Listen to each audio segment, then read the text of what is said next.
Habang tumatanda, nagkakaroon ng pagbabago sa metabolismo, presyon ng dugo, at kalusugan ng puso. Mahalaga ang wastong pagpili ng pagkain, lalo na ng seafood upang maiwasan ang mga komplikasyong dulot ng sobrang asin, taba o kontaminasyon. Sa video na ito, tatalakayin natin ang 4 na uri ng seafood na hindi inirerekomenda para sa mga taong higit sa 60 taong gulang. At ang 4 na alternatibo na mas angkop sa kalusugan sa edad na ito. Ang layunin ay makapagbigay ng praktikal at siyentipikong gabay sa mas ligtas na pagpili ng seafood para sa mas maayos na kalusugan habang tumatanda. Ang wild-caught salmon ay isa sa mga pinakarekomendadong uri ng seafood para sa mga taong lampas sa edad na 60. Kilala ito sa mataas na antas ng omega-3 fatty acids, partikular na eicosapentaenoic acid EPA at docosahexaenoic acid DHA na may mahalagang papel sa kalusugan ng puso, utak at mga daluyan ng dugo. Sa edad na 60 pataas, ang panganib ng cardiovascular disease, cognitive decline at chronic inflammation ay mas tumataas. Ang mga omega-3 fatty acid ay may kakayahang bawasan ng triglycerides, pababain ang presyon ng dugo, at suportahan ang function ng utak, mga benepisyong lubhang kailangan sa edad na ito.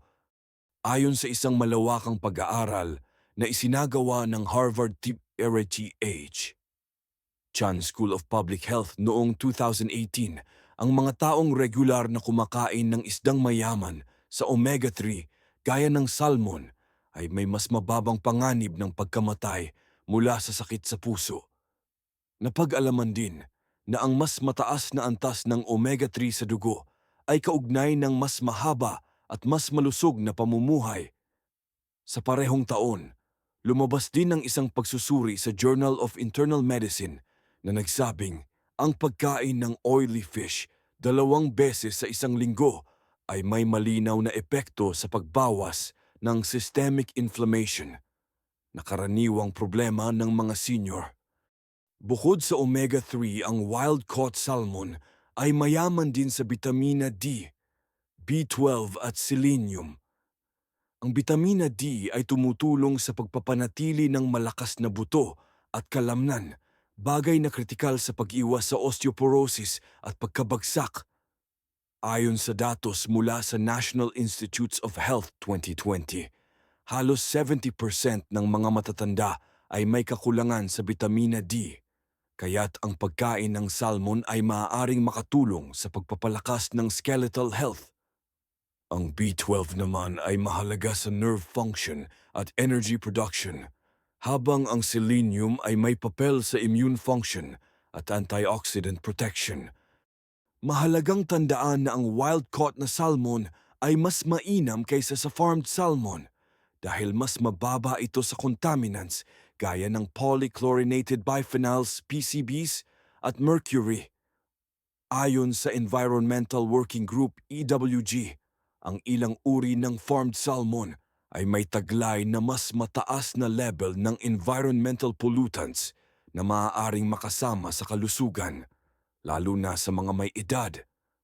Ang wild-caught na salmon ay mas natural ang diet at kadalasang mas mayaman sa omega-3 kumpara sa farmed counterpart. Sa paraan ng pagluluto, inirerekomenda ang salmon na inihaw, nilaga o steamed. Iwasan ang deep frying o paggamit ng matataas na dami ng mantika upang hindi mabawasan ang nutrisyon at maiwasan ang dagdag na saturated fat. Ang pagdagdag ng lemon o herbs ay mainam na pampalasa na hindi nakasasama sa kalusugan. Sa kabuuan, ang wild-caught salmon ay isang ligtas at napakahusay na pagpipiliang seafood para sa mga senior, sa tamang dami 2 beses sa isang linggo at tamang paraan ng preparasyon. Ito ay maaaring maging bahagi ng balanseng dieta na tumutulong sa pagpigil ng mga degenerative disease at pagpapanatili ng kalidad ng buhay habang tumatanda. Ang sardinas ay isa sa mga pinakaabot-kayang uri ng isda, ngunit hindi ito nangangahulugan na kulang ito sa nutrisyon. Sa katunayan, ang sardinas ay itinuturing na nutrient-dense food, lalo na para sa mga taong higit sa 60 taong gulang. Mayaman ito sa omega-3 fatty acids, calcium, vitamin D, at bitamina B12, mga sustansyang mahalaga sa puso, puto, utak, at kabuuang kalusugan ng mga senior. Ayon sa isang systematic review na inilathala sa Nutrients Journal noong 2021, ang regular na pagkonsumo ng sardinas ay may positibong epekto sa lipid profile ng matatanda. Nakita sa mga pagsusuri na ang omega-3 mula sa sardinas ay nakababawas ng triglycerides at tumutulong sa regulasyon ng blood pressure. Ito ay mahalaga dahil sa edad na 60 pataas. Ang hypertension at dyslipidemia ay mas karaniwang problema, at ang mga ito ay pangunahing risk factors para sa stroke at coronary artery disease. Bukod sa omega-3, ang sardinas ay isa ring mahusay na pinagkukunan ng calcium dahil ang buong isda kasama ang maliliit nitong buto ay kadalasang kinakain. Ito ay nagbibigay ng mataas na antas ng calcium na madaling maabsorb ng katawan. Ayon sa National Osteoporosis Foundation 2019, ang calcium at vitamin D ay pangunahing kailangan upang maiwasan ang osteoporosis, na isa sa mga pangunahing sanhi ng pagkabali ng buto at pagkawala ng mobility sa mga matatanda. Ang isang 100-gram na serving ng sardinas ay maaaring maglaman ng humigit kumulang 300 ml ng calcium, halos 30% ng inirerekomendang daily intake para sa mga matatanda. Samantala, ang sardinas ay may mataas na antas ng vitamin D, isang nutrient na mahirap makuha sa karaniwang pagkain, ngunit mahalaga sa pagpapanatili ng malakas na buto at malusog na immune function. Ayon sa datos mula sa National Institutes of Health 2020, tinatayang 60-70% ng matatanda sa buong mundo ang may vitamin D deficiency, kaya't ang pagkain ng sardinas ay maaaring makatulong sa pag-alis ng kakulangan na ito. Ang sardinas din ay mayaman sa vitamin B12 na mahalaga sa nerve function at production ng red blood cells. Sa mga matatanda, ang kakulangan sa B12 ay kaugnay ng pagkapagod, panghihina at cognitive decline. Ayon sa isang pagsusuri sa American Journal of Clinical Nutrition 2015, mahigit 20% ng mga matatandang higit sa 60 taong gulang ay may subclinical B12 deficiency. Kadalasan dahil sa pagbaba ng stomach acid na kailangan sa absorpsyon ng vitamin B12 mula sa pagkain. Ang sardinas ay isang mahusay na natural na mapagkukunan ng B12 na madaling maabsorb kahit sa edad na ito. Gayunpaman, mahalagang bigyang pansin ang anyong komersyal ng sardinas. Ipinapayo ang pagpili ng sardinas na nasa tubig in water imbes na nasa mantika, in oil o tomato sauce na may mataas na sodium content. Ayon sa American Heart Association 2020, ang labis na sodium ay maaaring magdulot ng fluid retention at pagtaas ng blood pressure na lubhang mapanganib para sa mga may edad na. Pumili ng low-sodium variants kung available at iwasan ang sobrang pagdagdag ng asin sa preparasyon. Sa pag-prepare, maaaring initin lamang ang sardinas sa sarili nitong sabaw o ihalo sa gulay tulad ng malunggay, pechay, o sayote. Mainam itong kainin bilang ulam sa kanin o pandagdag sa sopas na mababa sa asin. Sa pangkalahatan, ang sardinas ay isang praktikal at epektibong bahagi ng dieta ng mga senior. Hindi lang ito mura at madaling hanapin, kundi ito rin ay may kumpletong nutritional profile na sumusuporta sa puso, buto, at utak, mga bahagi ng katawan na kritikal sa pag-iwas sa mga sakit na karaniwang lumalabas sa senior years. Kapag pinili at inihanda ng tama, ang sardinas ay maaaring magsilbing isang araw-araw na proteksyon laban sa degenerative diseases habang tumatanda. Ang tahong o mussels ay isang uri ng shellfish na karaniwang matatagpuan sa mga baybaying dagat ng Pilipinas at iba pang bahagi ng mundo. Bagamat hindi ito kasing tanyag ng salmon o sardinas sa usaping pangkalusugan, ang tahong ay may natatanging nutritional profile na maaaring magbigay ng maraming benepisyo, lalo na sa mga taong nasa edad 60 pataas. Sa tamang preparasyon, ito ay maaaring maging bahagi ng isang balanced diet na sumusuporta sa cardiovascular health, cognitive function, at immune support. Ang tahong ay may mataas na antas ng vitamin B12, iron, selenium, at omega-3 fatty acids, mga nutrients na partikular na mahalaga sa mga matatanda. Ayon sa ulat ng USDA Food Data Central 2021, isang 100-gram serving ng luto ng tahong ay naglalaman ng mahigit 20 micrograms ng vitamin B12, higit sa 800% ng recommended daily intake. Mahalaga ang B12 sa nerve function at pagbuo ng red blood cells.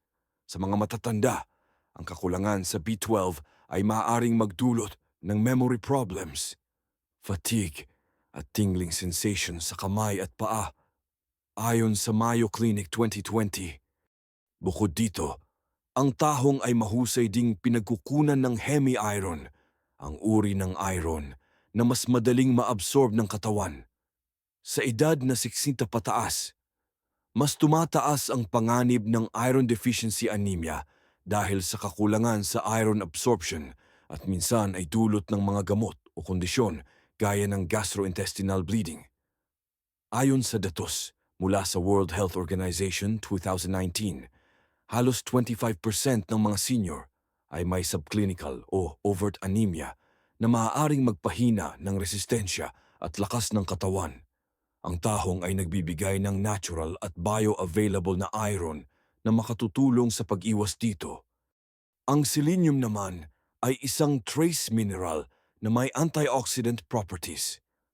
Tumutulong sa thyroid function at may papel sa immune defense.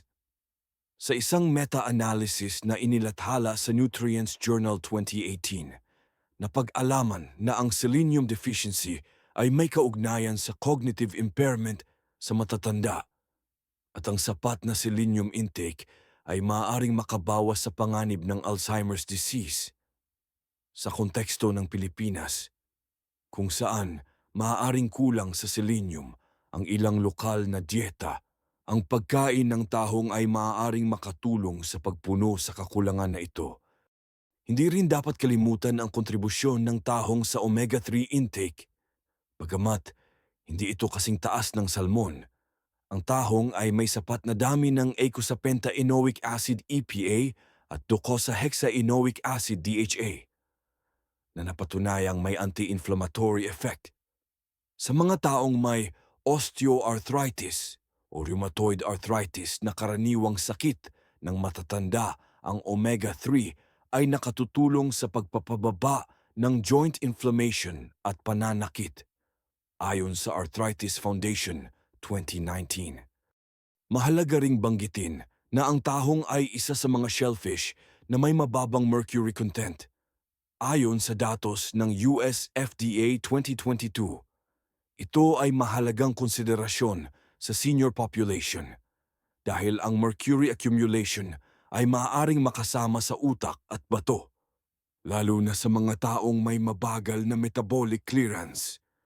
Sa preparasyon, ang pinaka-inirekomendang paraan ng pagluto ng tahong ay steaming o boiling. Iwasan ang mga recipe na gumagamit ng mantika, gata o sobrang asin. Maaari itong timplahan ng luya, sibuyas at kaunting kalamansi upang mapanatili ang mababang sodium at fat content. Tandaan din na ang sariwang tahong ay kailangang linisin at lutuin ng mabuti upang maiwasan ang panganib ng bacterial contamination. Sa kabuuan, ang tahong ay isang murang ngunit mataas sa sustansya na seafood na akma para sa mga senior. Kapag isinama sa balanseng dieta, ito ay maaaring makatulong sa pag-iwas sa anemia, cognitive decline, at immune dysfunction. Bilang bahagi ng regular na meal plan halimbawa, isang beses kada linggo ang tahong ay isang kapaki-pakinabang na alternatibong protina na hindi kailangang maging mahal upang maging epektibo sa kalusugan. Ang bangus o milkfish ay isa sa mga pinakakilalang isdang lokal sa Pilipinas at karaniwang bahagi ng araw-araw na pagkain ng maraming Pilipino. Sa kabila ng pagiging pangkaraniwan, ang bangus ay may mahalagang nutritional value na maaaring maging kapaki-pakinabang sa mga taong mahigit 60 taong gulang. Kapag inihanda ng tama at isinama sa balansing pagkain, ang bangus ay maaaring suportahan ang kalusugan ng puso, buto at utak habang iniiwasan ang mga panganib na dala ng labis na taba, asin o kontaminant. Isa sa mga pangunahing benepisyo ng bangus ay ang taglay nitong omega-3 fatty acids na napatunayang may protective effect laban sa cardiovascular disease.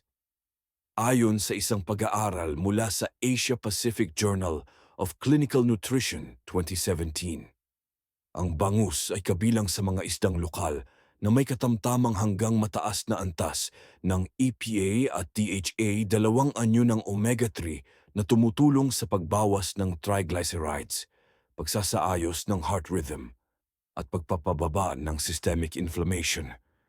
Mahalaga ito para sa mga senior dahil ang cardiovascular disease ay nananatiling pangunahing sanhi ng kamatayan sa populasyong may edad, ayon sa World Health Organization 2020.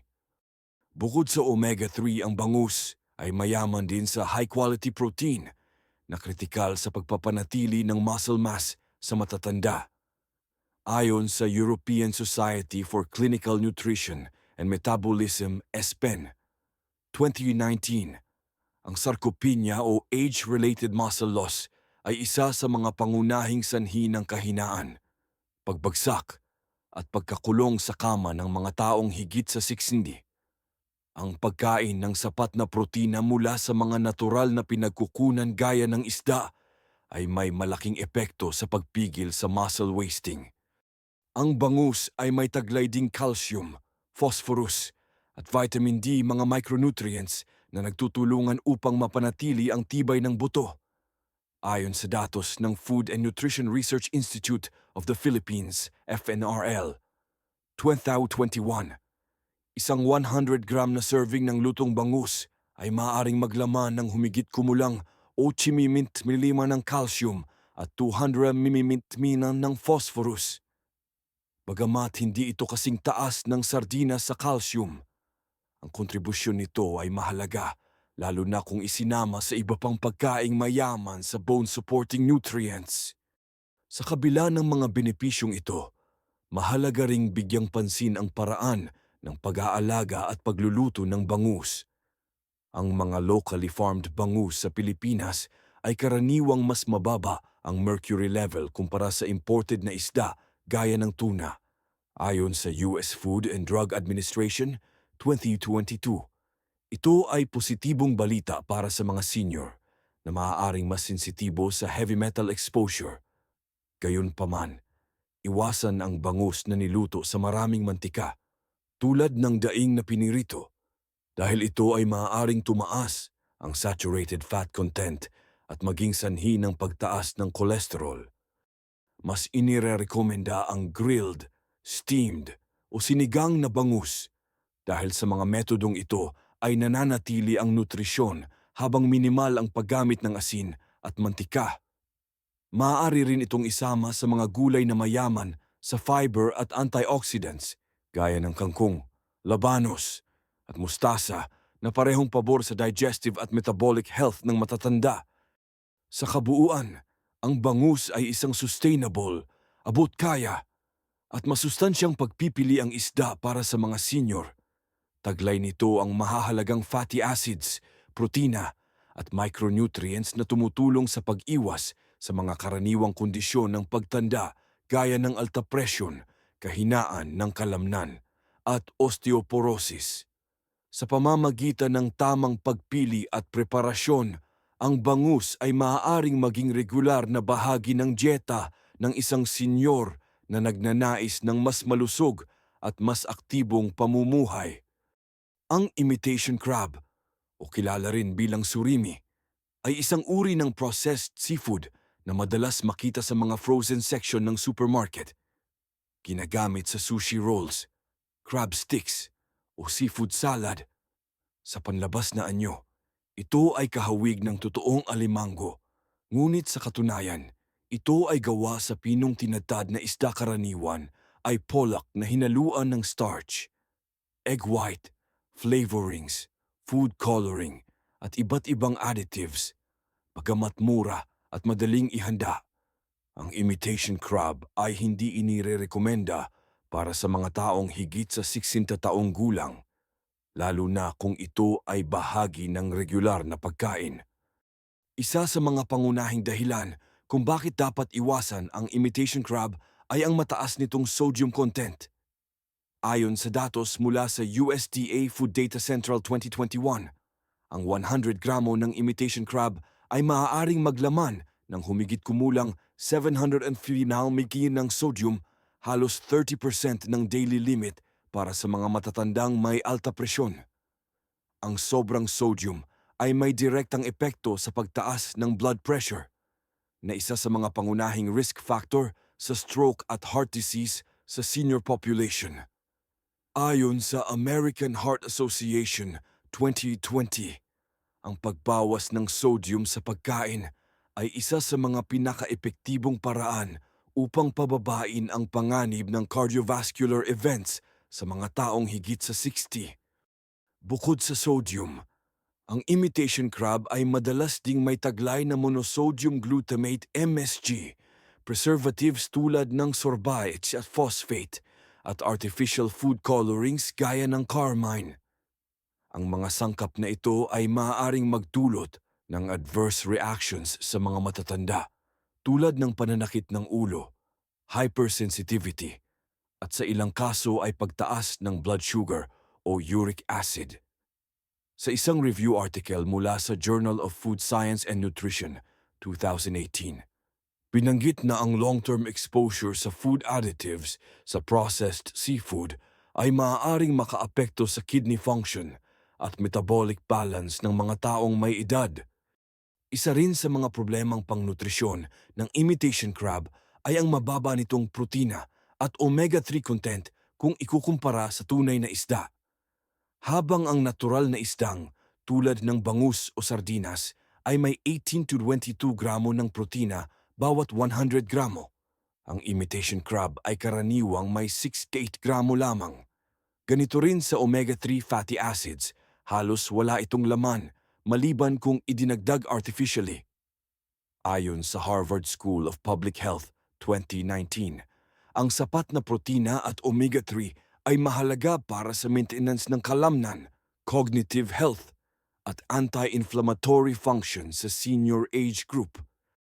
Hindi rin maikakaila ang epekto ng glycemic index (GI) ng imitation crab, na mas mataas kumpara sa natural na seafood dahil sa nilalamang starch at sugar additives. Ang surimi ay may GI na maaaring makapagpabilis ng pagtaas ng blood sugar. Sa mga seniors na may prediabetes o type 2 diabetes, ito ay posibleng magpalala ng glycemic control. Ayon sa Diabetes Care Journal 2017, ang pagkain ng high GI processed food ay kaugnay ng mas mataas na panganib ng insulin resistance at cardiovascular complications. Sa paghahambing, mas mainam na piliin ang natural na seafood gaya ng tuna, salmon, o bangus na may mas mataas na protina, mas mababang sodium kapag hindi canned, at natural na omega-3 content. Kung kinakailangan ng alternatibo sa crab meat, maaaring gumamit ng totoong crab na niluto sa bahay o gumamit ng tofu o white fish na niluto ng simple. Sa pangkalahatan, ang imitation crab ay hindi angkop para sa regular na dieta ng mga senior citizens. Ang mataas na sodium at additives content nito, kasama ng mababang nutritional density, ay maaaring magpataas ng panganib sa blood pressure, kidney health, at metabolic balance. Para sa kalusugan sa katandaan, mas mainam ang pag-iwas sa mga processed seafood at pagtuon sa mga natural, minimally processed na uri ng isda na mas masustansya at mas ligtas sa pangmatagalang kalusugan. Ang deep-fried squid o calamares ay isang paboritong putahe sa maraming hapagkainan sa Pilipinas at iba't ibang bansa. Bagamat ito ay malutong, malasa at madaling ihanda, ang calamares ay hindi inirerekomenda para sa mga taong higit sa 60 taong gulang, lalo na kung ito ay kinakain ng madalas. Ang pagsasama ng squid na pinirito sa maraming mantika sa regular na pagkain ng isang senior ay maaaring magdulot ng panganib sa puso, daluyan ng dugo at metabolismo. Ang pangunahing isyu sa calamares ay hindi ang squid mismo, kundi ang paraan ng pagluluto nito, deep frying. Ang deep frying ay nagdadagdag ng trans fats at saturated fats, lalo na kapag ang mantika ay paulit-ulit na ginagamit o pinainit sa mataas na temperatura. Ayon sa isang pag-aaral mula sa British Medical Journal BMJ, 2019, ang regular na pagkonsumo ng deep-fried food ay may kaugnayan sa 28% na mas mataas na panganib ng sakit sa puso at 37% na mas mataas na panganib ng pagkamatay mula sa coronary heart disease, partikular sa mga babaeng nasa senior age group. Ito ay dahil sa epekto ng trans fats sa pagtaas ng LDL cholesterol at pagbaba ng HDL cholesterol. Bukod sa taba, ang calamares ay kadalasang inihahain na may breading o coating ng harina, na sumisipsip ng mantika at nagdaragdag ng calorie content. Ayon sa USDA Food Data Central 2021, ang isang 100-gram serving ng calamares ay maaaring magkaroon ng 250-300 calories. Depende sa paraan ng pagluluto. Para sa mga matatandang may mabagal na metabolism at limitadong physical activity, ang sobrang calories mula sa pritong pagkain ay maaaring magresulta sa weight gain, insulin resistance, at increased cardiovascular burden. Dagdag pa rito, maraming calamares ang niluluto gamit ang refined cooking oil na mataas sa omega-6 fatty acids. Kapag hindi balanse ang ratio ng omega-6 at omega-3 sa katawan, tumataas ang systemic inflammation, isang salik na may kaugnayan sa atherosclerosis, arthritis, at neurodegenerative diseases. Ayon sa Journal of Nutrition and Metabolism 2020, ang chronic low-grade inflammation ay isa sa mga pangunahing mekanismo ng aging-related diseases sa mga matatanda. Ang squid, bilang isda, ay natural na may mataas na protina at mababang calorie kung lutuin ng tama. Ngunit kapag ito ay pinirito, ang potensyal na benepisyo ay nawawala at napalitan ng panganib. Bukod pa rito, ang ilang calamares na nabibili sa mga fast food chain o frozen packs ay may mataas na sodium content dahil sa marinade, breading, o sauce na kasama. Ang labis na sodium ay maaaring magpataas ng presyo ng dugo at magpalala ng kondisyon gaya ng heart failure at chronic kidney disease, mga problemang pangkalusugan na laganap sa senior population, ayon sa World Health Organization 2020. Kung nais pa ring isama ang squid sa pagkain, mas mainam itong ihanda sa steamed, boiled o grilled na paraan na hindi nangangailangan ng mantika at hindi nagdadagdag ng labis na calories. Ang adobong pusit na may kaunting mantika at asin, halimbawa, ay isang mas ligtas na alternatibo kung kontrolado ang dami. Tandaan din ang wastong bahagi portion control dahil kahit ang masustansyang pagkain ay maaaring makasama kapag sobra ang konsumo. Sa kabuuan, ang deep-fried squid ay hindi inirerekomenda para sa regular na konsumo ng mga matatanda. Ang paraan ng pagluto nito ay nagdaragdag ng unhealthy fats, calories, at sodium na maaaring magpabigat sa puso at metabolismo para sa kalusugan sa edad na 60 pataas. Ang pag-iwas sa mga pritong pagkain at pagpili ng mas natural at low-fat na cooking method ay isang mahalagang hakbang upang mapanatili ang malusog na katawan at maiwasan ang mga komplikasyong kaugnay ng pagtanda. Ang smoked fish, kabilang ang mga lokal na variant gaya ng tinapa at mga imported na uri gaya ng smoked salmon, ay madalas itinuturing na masarap at madaling ihanda. Gayunpaman, para sa mga taong nasa edad 60 pataas, ang regular na pagkain ng smoked fish ay hindi inirerekomenda, lalo na kung isinasaalang-alang ang sodium content, carcinogenic compounds, at epekto sa cardiovascular at renal health. Isa sa mga pangunahing issue sa smoked fish ay ang napakataas na antas ng sodium. Sa proseso ng paggawa ng tinapa o smoked salmon, ang isda ay kadalasang ibinababad muna sa brine solution bago ito pinausukan. Ayon sa USDA Food Data Central 2021, ang isang 100 gram na serving ng smoked salmon ay maaaring maglaman ng 660-700 mg ng sodium, samantalang ang tinapa ay maaaring mas mataas pa depende sa lokal na recipe. Para sa mga senior na may hypertension o chronic kidney disease, ito ay isang seryosong panganib. Ayon sa American Heart Association 2020, ang inirerekomendang maximum sodium intake para sa mga taong may edad ay 500 mg kada araw, madaling maabot o malampasan kung kumakain ng smoked fish ng regular. Bukod sa sodium, ang smoked fish ay kilala rin sa taglay nitong polycyclic aromatic hydrocarbons, PAH, isang uri ng compound na nalilikha sa proseso ng pag-usok ng pagkain. Ayon sa World Health Organization 2018, ang ilang PAH ay itinuturing na carcinogenic o may potensyal na magdulot ng cancer. Sa mga matatanda na maaaring may osong immune system at mas mataas na baseline inflammation, ang long-term exposure sa ganitong uri ng compound ay maaaring magpalala ng panganib sa gastrointestinal at respiratory health.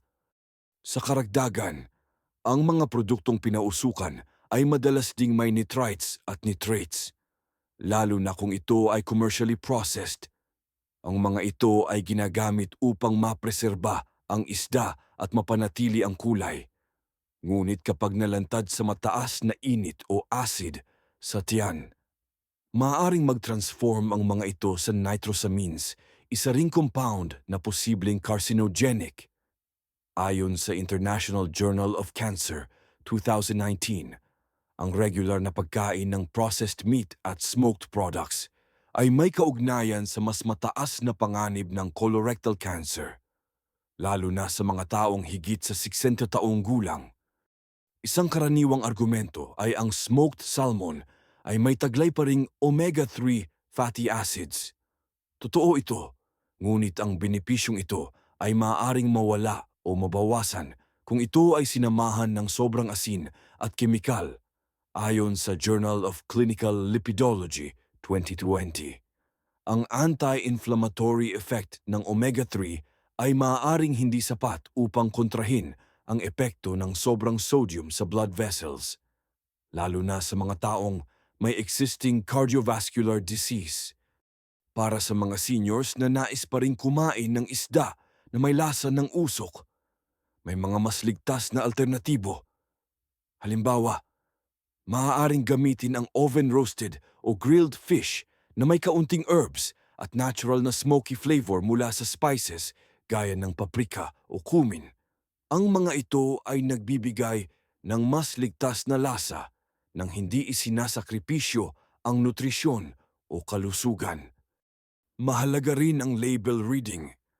Kung bibili ng smoked fish sa supermarket, Piliin ang mga produkto na may low sodium label o may tinukoy na preservative content. Iwasan ang mga hindi malinaw ang pinanggalingan o walang impormasyon ukol sa proseso ng pag-aasina at pagpausok. Sa kabuuan, ang smoked fish ay hindi mainam na bahagi ng regular na dieta ng mga matatanda dahil sa mataas na sodium, pagkakaroon ng PAHs at nitrates, at potensyal na epekto sa cardiovascular at gastrointestinal health.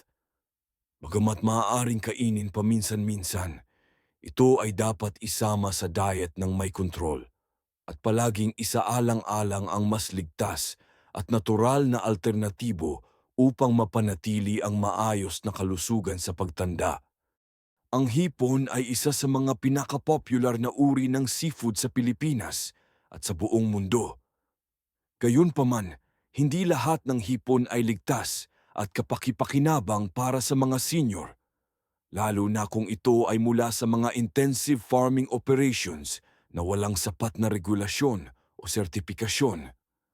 Ang farmed shrimp na hindi dumaan sa tamang kontrol sa kalidad ay maaaring maglaman ng antibiotic residues, heavy metals, at iba pang contaminants na may potensyal na makaapekto sa kalusugan ng mga taong higit sa 60 taong gulang. Ayon sa isang ulat ng Consumer Reports 2015, humigit kumulang 60% ng imported farmed shrimp mula sa mga bansang gaya ng Vietnam, India, at Thailand ay may taglay na antibiotic residues. Bagaman ipinagbabawal sa maraming bansa ang paggamit ng ilang klase ng antibiotics sa aquaculture, hindi lahat ng shrimp farms ay sumusunod sa mga alituntunin. Sa mga matatanda, ang pagkonsumo ng seafood na may bakas ng antibiotics ay maaaring magdulot ng antibiotic resistance na nagpapahina sa epekto ng mga gamot na ginagamit upang gamutin ang impeksyon. Ayon sa World Health Organization 2020, ang antimicrobial resistance ay isang silent pandemic na lubhang mapanganib sa mga may edad at may mahinang immune system. Bukod sa antibiotics, may panganib din ng kontaminasyon mula sa heavy metals gaya ng arsenic, cadmium, at lead na maaaring matagpuan sa hipong galing sa maruruming fish ponds. Ayon sa Environmental Science and Pollution Research Journal 2018, ang ilang shrimp farming areas sa Southeast Asia ay may level ng heavy metals na lumalagpas sa tinatanggap na limitasyon ng Food and Agriculture Organization FAO. Ang long-term exposure sa mga metal na ito ay maaaring magdulot ng problema sa bato, atay, at utak, mga organong natural ng humihina habang tumatanda. Hindi rin dapat ipagsawalang bahala ang kalinisan sa pag-aalaga ng hipon. Ang ilang intensive farms ay gumagamit ng mga kemikal tulad ng disinfectants, fungicides, at growth enhancers upang mapabilis ang pagpapalaki ng hipon sa kulob na espasyo. Ayon sa Journal of Aquatic Food Product Technology 2019, ang hindi wastong paggamit ng mga kemikal na ito ay maaaring humantong sa chemical residues sa laman ng hipon. Para sa mga senior na karaniwang may comorbidities gaya ng diabetes o hypertension, ang karagdagang chemical exposure ay maaaring magpataas ng oxidative stress at panganib ng metabolic imbalance. Kahit sa mga lugar na lokal ang produksyon, hindi rin garantisadong ligtas kung ang hipon ay hindi dumaan sa third-party certification. Ang mga label tulad ng ASC Aquaculture Stewardship Council o BAP Best Aquaculture Practices ay nagsisilbing garantiya na ang shrimp ay naaalagaan sa ilalim ng mga pamantayang pangkalusugan, pangkalikasan, at pangkaligtasan ng pagkain. Ayon sa Seafood Watch 2021, ang certified farmed shrimp ay may mas mababang incidence ng contaminants at antibiotic use kumpara sa uncertified counterparts. Kung nais pa ring isama ang hipon sa dieta, inirerekomenda ang wild-caught shrimp na nakuha mula sa malinis na karagatan o farmed shrimp na may malinaw na sertipikasyon. Mahalaga ring tiyakin ang wastong paglilinis at pagluluto ng hipon. Dapat itong lutuin ng buo. Iwasan ng mga recipe na gumagamit ng maraming mantika o matamis na sauce at piliin ang steaming o grilling bilang paraan ng preparasyon. Sa kabuuan, ang farmed shrimp na walang sapat na sertipikasyon ay hindi angkop na bahagi ng regular na pagkain ng mga senior. Ang posibleng pagkakaroon ng antibiotics, heavy metals, at kemikal ay naglalagay sa panganib ang mga organong sensitibo sa pagtanda at maaaring magpalala ng umiiral ng kondisyon gaya ng hypertension, kidney dysfunction, o weakened immunity. Sa halip, piliin ang mga ligtas at maayos na pinagmumulan ng hipon at limitahan ang konsumo upang mapanatili ang kalusugan sa pangmatagalan. Sa pagtanda, mas nagiging mahalaga ang bawat pagpili ng pagkain. Ang 8 uri ng seafood na ating tinalakay ay nagpapakita na hindi sapat ang basta malusog sa paningin, kinakailangang batay sa siyensiya.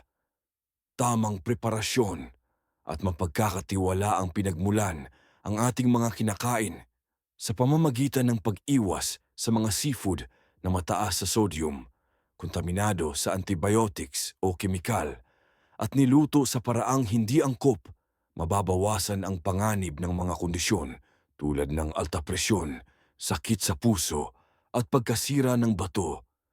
Sa kabilang banda, ang mga seafood na mayaman sa omega-3, vitamina D, B12 at protina gaya ng salmon, sardinas, tahong, at bangus ay nagbibigay ng suporta sa puso, utak at buto. Sa tamang dami at paghahanda, ito ay maaaring makatulong sa mas aktibo, mas ligtas, at mas mahabang pamumuhay para sa mga taong higit sa 60 taong gulang. Kung ikaw ay senior o may mahal sa buhay na nasa ganitong edad, simulan na ang pag-aayos ng meal plan ngayon. Tandaan, hindi kailangang mamahalin ang pagkain para ito'y maging malusog. Kailangan lang ng tamang kaalaman at matalinong pagpili. Kung nakatulong sa iyo ang video na ito, i-like mo ito, i-share sa mga mahal mong kapamilya, at mag-subscribe sa aming channel para sa iba pang mga gabay sa nutrisyon, kalusugan, at pag-iwas sa mga karaniwang sakit sa senior age.